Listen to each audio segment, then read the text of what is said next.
มีความพอใจก็อาศัยกิเลสตัวละเอียดไปหาความปล่อยวางซึ่งกิเลสละเอียดนั่นแหละคือว่ามีความพอใจมีความยินดีในธรรมเรียกว่านัตถิฉันทสหานิหมายถึงมีความยินดีมีความพอใจในการที่เข้าสู่ปฏิบัติธรรมนัตถิธรรมเทศนายะหานิเมื่อมีความยินดีพอใจในการที่ฟังธรรมแล้วนัตถิวิริยัสสหานิจงมีความเพียรความพยายามคิดนึกถึงขอบทขอธรรมขออัดขอธรรมคำสอนนั่นแหละถ้าเฮาคิดนึกใครควรพิจารณาตามคำว่าธรรมคือความจริงที่เพิ่นนำออกมาแสดงซึ่งแต่เฮาเองปกปิดตัวเองแล้วก็บ่รู้ความจริงในตัวเองหมายเอาตัวเองทั้งนั้นแหละบ่ได้หมายเอาผู้อื่น นัตถิฉันทสหานิมีความยินดีพอใจนัตถิธรรมเทศนายะหานิที่จะศึกษาธรรมฟังธรรมนัตถิวิริยัสสหานิเพียรพยายามที่จะใคร่ควรบทธรรมต่างๆเพื่อจะเปรียบเทียบกับชีวิตจริงของตัวของเองนัตถิวิปัสสนายะหานิเมื่อมีการได้ยินได้ฟังการใคร่ครวญพิจารณาหาเหตุผลจนถึงขั้นสรุปลงได้ว่าวิปัสสนายะนี่ก็เลยรู้แจ้งเห็นจริงตามความเป็นจริงของชีวิตเท่าเองและตลอดทั้งสิ่งทั้งหลายทั้งปวงไปพร้อมว่าเรียกว่าวิปัสสนาบัดนี้ก็เข้าใจความจริงเห็นตามความเป็นจริงอันนี้ก็นัตถิสมาธิทัสสหานิเกิดจิตตั้งมั่นเมื่อจิตตั้งมั่นดีแล้วมันก็เป็นเจโตสมาธิเองเข้าว่าจิตตั้งมั่นมันบ่หนีหายไปไหนจากฐานของมันเองฐานที่ตั้งแห่งจิตที่พวกเข้าสร้างเข้าไปตรงกลางหน้าผากหรือว่าความรู้สึกตัวทั่วพร้อมตรงกลางหน้าผากแต่อาศัยลมหายใจมันที่ไปใส่คำว่านัตถิวิมุตติยาหานิฟังดีๆอาศัยความยินดีความพอใจจากการได้ยินได้ฟังธรรมเป็นเนื้อเนียนเดียวกันความเพียรพยายามใน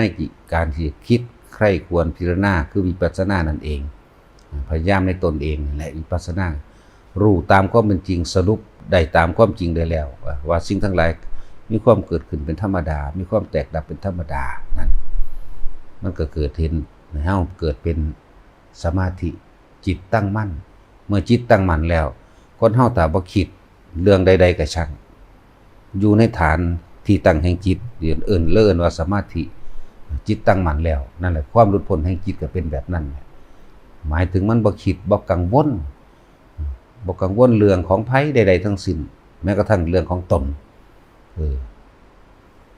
เดินทางเข้าสู่คำว่านัตถิวิมุตติยาหานิหนีไม่พ้นที่จะเข้าสู่ความบริสุทธิ์หลุดพ้นนั่นเองเข้าถึงความปล่อยว่างแหละวิมุตติยาหานิก็ดีและพวกเข้าจังว่าพยายามตั้งใจตัวเองในตัวเองนั่นแหละ สร้างฐานที่ตั้งแห่งจิตทำความรู้สึกตัวตรงกลางหน้าผากเขาเองให้มันอยู่แค่นี้ไม่ต้องไปใส่หรอกสังเกตตัวเองตัวบัดนี้แต่เขามีความรู้สึกอยู่ในกายของเขาเองคือบ่หนีจากกายความคิดบ่ห่างกายความคิดอยู่ในลมมั่งอยู่ในอุณาโลมมั่งนี่คือความคิดเฮาบ่ห่างกายหลักสติปัฏฐาน4ก็ดีกายเวทนาจิตนะจิตเวทนากายร่วมกันเป็นหนึ่งเมื่อความคิดไม่นึกไม่ปรุงไม่แต่งความกังวลและเราร้อนเกิดขึ้นไม่ได้มันก็เป็นความหลุดพ้นทางจิตจิตหลุดพ้นเพราะว่ามันบ่คิดจิตมีหน้าที่คิดแต่ว่าบัดนี้จิตบ่คิดแล้วก็มีแต่หน้าที่รู้กันตัวมีแต่หน้าที่รู้หยังก็รู้ความรู้สึกโตนี่แหละถ้ามันตั้งมั่นดีแล้วบัดนี้คำว่าวิมุตติยาหานิบัดนี้มันก็จะเป็นเจโตสมาธิได้แล้วเมื่อจิตตั้งมั่นดีแล้วก็เกิดปัญญาความรู้แจ้งเห็นจริงตามความจริงก็อาศัยกำลังแห่งสมาธิหรือสิเรียกอีกอย่างหนึ่งว่าปัญญาสมาธิก็ได้ปัญญาอันเกิดจากจิตตั้งมั่นมันบ่หนี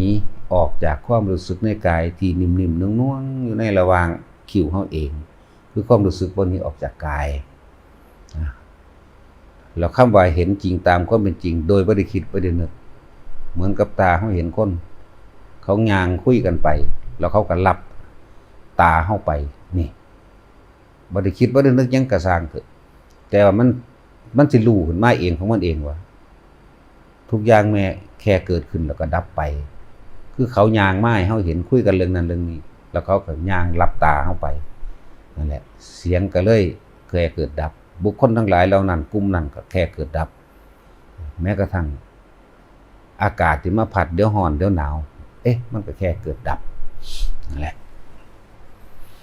คำว่ารู้อันนึงนี่รู้ตัวนี้รู้บ่คิดเด้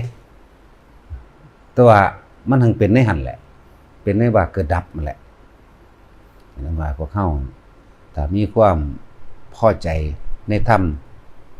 ในธรรมในการปฏิบัติแบบนี้ก็ตั้งใจเอาพยายามเอาร่วมอยู่ในตัวเดียวกันเบิดคำว่านัตถิฉันทสหานิฉันทะแปลว่าความยินดีแปลว่าความพอใจยินดีพอใจในธรรมอันนี้ในที่เพิ่นแสดงอันนี้สอนอันนี้แนะนำอันนี้ก็มีความภาคเพียรพยายามในตนเองนั่นมีภาคเพียรพยายามแล้วก็หาเหตุผลต่างๆมาสอดส่องพิจารณาในตนเองเรื่องว่าวิปัสสนา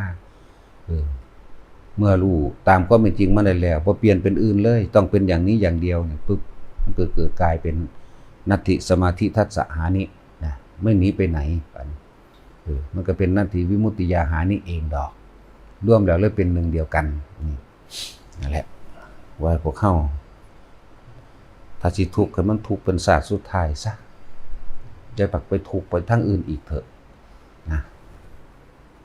หลายคนถ้าได้เรียนรู้อันนี้แล้วครับบ่จำเป็นบ่ต้องไปแก้ปัญหาให้ผู้ใดดอกเด้อบ่ต้องไปยุ่งกับไผดอกเพราะว่าปัญหาของโลกหรือตัณหาของโลกนี่สัตว์โลกแปลว่าผู้คล้องอยู่ในความอยากของตนตัณหาหมายถึงความอยากหาต้นก็ไม่ได้หาปลายก็บ่มีหาที่สุดไม่ได้เลย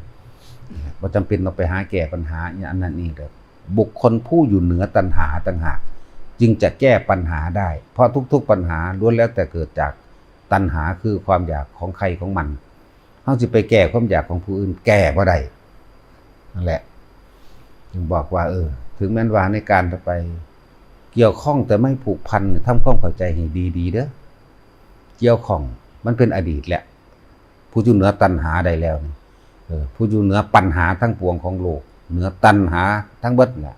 บุคคลผู้อยู่เหนือตัณหาจึงจะแก้ปัญหาของโลกได้แต่เมื่อสัตว์โลกไม่ยอมกระทำตามเพราะตัณหาของเขาหาที่สุดไม่ได้ฉะนั้นเขาจึงหันกลับมาดูที่ปัญหาของตัวเองคือเราจะแก้ได้ไหมหรือไม่ได้ไหมเนี่ยนะแล้วก็ดูที่ตัณหาคือความอยากของเราเองเมื่อเขาหันมาเบิ่งแล้วไม่อาจสามารถแก้ตัวเองเลยเพราะว่าไม่อาจสามารถที่จะทำให้ใครบรรลุซึ่งตัณหาของตัวเองได้บรรลุความอยากของไผของมันบ่ได้เพราะตัณหาที่สุดได้เมื่อได้สิ่งหนึ่งมาแล้วก็ต้องการอยากได้อีกสิ่งหนึ่งนะเมื่อมีสิ่งนี้ก็ต้องการมีอีกสิ่งอื่นอีกไหลไปบ่มีที่จบฉะนั้นต้องกลับมาแก้ที่จิตใจของเจ้าของเองแก้ปัญหาเจ้าของเองแก้ตัณหาเจ้าของเองนั่นแหละผู้อยู่เหนือโลกมีพระพุทธเจ้าเป็นต้นเพิ่นนำความจริงออกมาเพื่อที่จะให้สัตว์โลกทั้งหลายเหล่านี้นำความจริงออกไปแก้ปัญหาตนออกไปแก้ตัณหาตนแต่ถ้าเขาไม่ทำเราก็ทำอะไรกะเขาไม่ได้ฉะนั้นสัตว์โลกจึงเป็นไปตามกรรมการกระทำของเจ้าของเองล้วนๆบ่มีผู้ใดเฮ็ดให้เด้จังว่าพวกเฮาเฝ้าเพียรพยายามรักษาความรู้สึกนึกคิดของตัวเองกายเวทนาจิตธรรมเวทนาจิตกายรวมกันเป็นหนึ่ง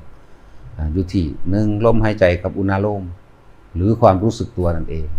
จงทำความรู้สึกอย่าหนีออกจากกายอย่าเอาจิตออกจากกายเอาแต่อยู่ในความรู้สึกของกายอย่าคิดหนีอย่าคิดหนีหาบุคคลสัตว์สิ่งของอย่ากระจายความคิดจงทำจิตให้ตั้งมั่นร่วมความคิดเอาไว้ร่วมความคิดเอาไว้ในกายจึงเกิดกลายเป็นความรู้สึกตัวเท่านั้นแหละจิตกับผู้รู้กับจิตจึงเป็นอันเดียวกันแต่ว่าถ้าจิตยังคิดยังนึกยังปรุงยังแต่งแสวงหาอยู่นั่นน่ะจิตเลยกลายเป็นความคิดถ้าบ่คิดมันก็กลายเป็นลูกซื่อๆนี่แหละนั่นแหละจังว่าพวกเฮาพยายามสังเกตตัวเองบ่สังเกตผู้อื่นดอก บ่ต้องไปพยายามแก้ปัญหาให้ไผแก้บ่ได้เขาต้องแก้ด้วยตัวเขาเองพุทธเจ้าวางแนวทางการแก้ไว้เบิดแล้วแต่เขาต้องนำไปแก้ตัวเขาเองมรรคมีองค์8นั่นทุกข์สมุทัยนิโรธนะเขาจึงต้องนำหนทางนี้ไปแก้ตัวเขาเองหนทางแห่งความบริสุทธิ์หลุดพ้นอันพ้นออกจากทุกข์เริ่มว่ามรรคมีองค์8ก่อน